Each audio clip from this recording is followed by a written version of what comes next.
Hello everyone, in this tutorial I'll show you how to check your Klarna spending limit or purchase power. Klarna doesn't give you a fixed credit limit like a traditional card, instead it checks your eligibility every time you try to make a purchase, based on your past usage, payment history and current balance. Firstly, start by opening the Klarna app on your phone. If you're not signed in, just do it.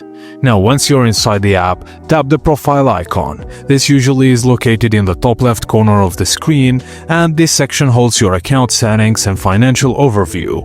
In your profile menu, look at the option called Purchase Power. This is Klarna's term for the estimated amount you want to be approved to spend. Now tap Check Now or follow any prompts to verify purchase power. Sometimes Klarna will ask you to verify your identity or update your information. So just because you see a number doesn't mean Klarna will approve every transaction for that amount. Each new purchase still goes through a quick automatic approval process. And that's it, guys. As simple as that. Thank you for watching, and please don't forget to like and subscribe for more.